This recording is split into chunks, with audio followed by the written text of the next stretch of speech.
देखिए बच्चों, आज हम पढ़ेंगे बहुपद। पिछली बार हमने आपको इंट्रोडक्शन में वीडियो में बताया था कि बहुपद क्या होते हैं। ठीक है, आज हम एक्सरसाइज 2.1 को देखेंगे और उसके पहले सवाल से स्टार्ट करते हैं। देखिए क्या कहता है, यक्स के बहुपद में यक्स की घात के लिए आवश्यक प्रतिबंध क्या है।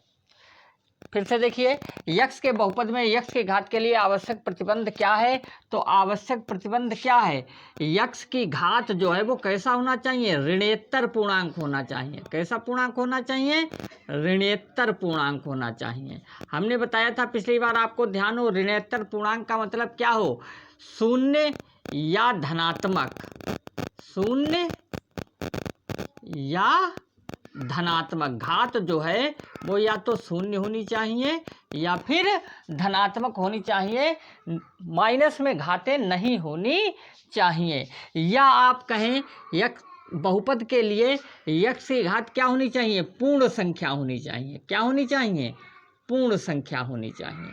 ठीक है, जैसे यक्स की पावर 2 हो, यक्स की पावर 5 हो, यक्स की पावर 7 हो, ये सभी क्या है, पूर्ण संख्याएं हैं। ठीक है, और ये सभी क्या हैं, ऋणेतर पूर्णांक हैं, सभी धनात्मक हैं।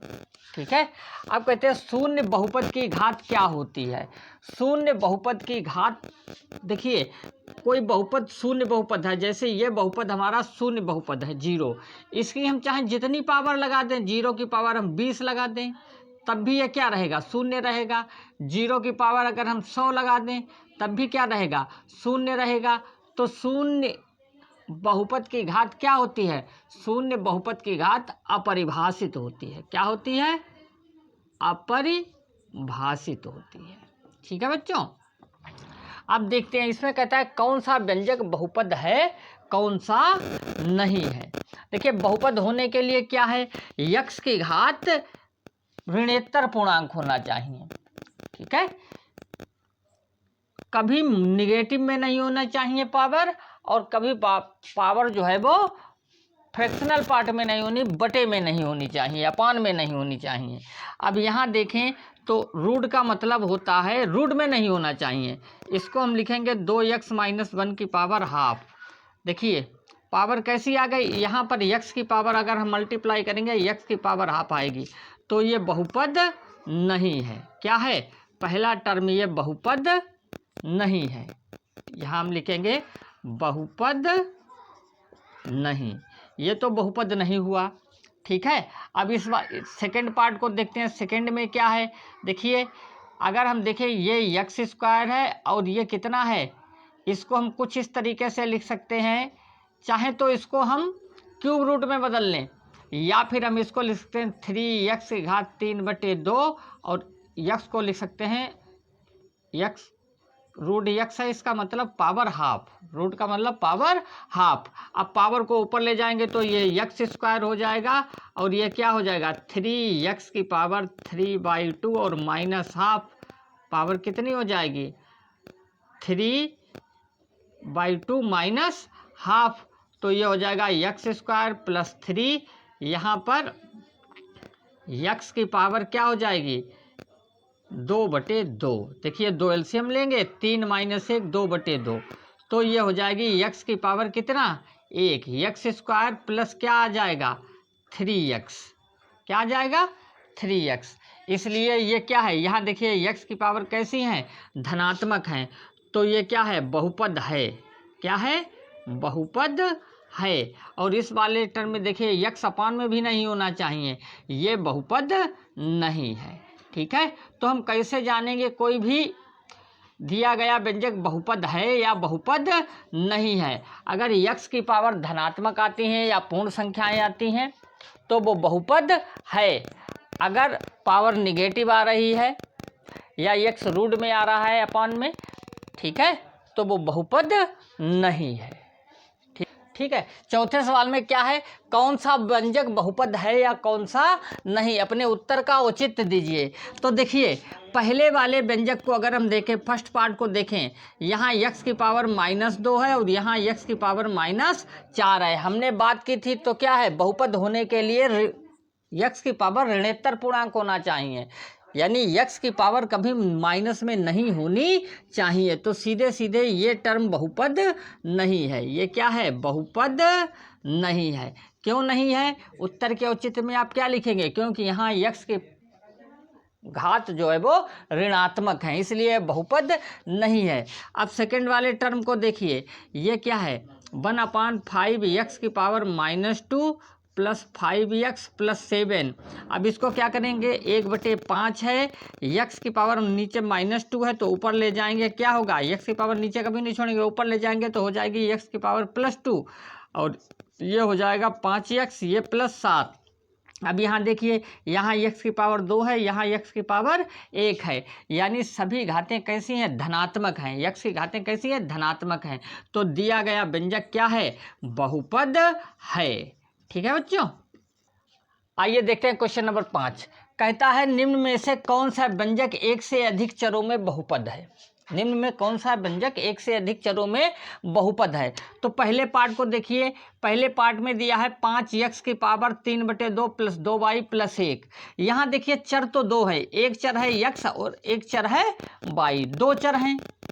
लेकिन यहाँ यक्स की घात कितनी है?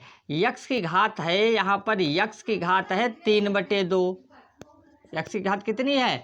3/2। और हमने पढ़ा है बहुपद होने के लिए चर की घात क्या होनी चाहिए?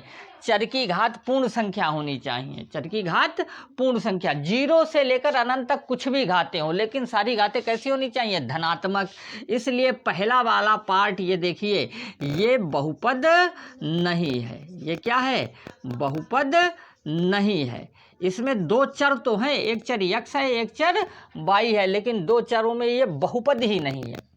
अब दूसरे वाले पार्ट को देखें।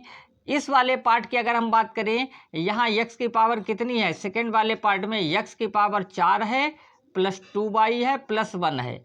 ठीक है, तो देखिए चर, देखिए यहाँ एक चर यक्स है, एक चर y है, तो 2 चर है और चर की घात कैसी है? पूर्ण संख्या है। यहाँ यक्स की पावर 4 है और यहाँ यक्स की पावर 1, y की पावर 1 है, तो इसलिए ये 2 चर में बहुपद है। ये क्या है? 2 चर में बहुपद है। अब तीसरे वाले सवाल को देखते हैं।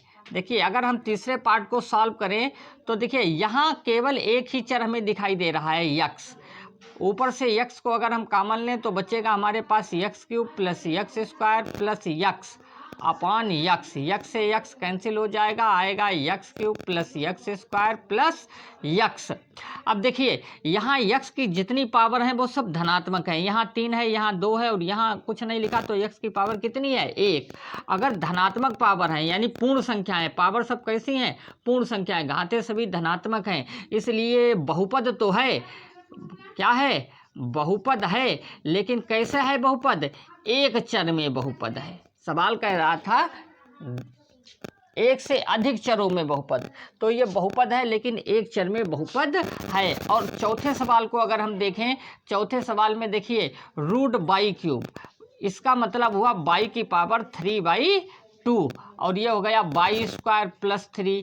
तो यहाँ y की पावर फिर देखिए क्या आ गई? ये पूर्ण संख्या नहीं है।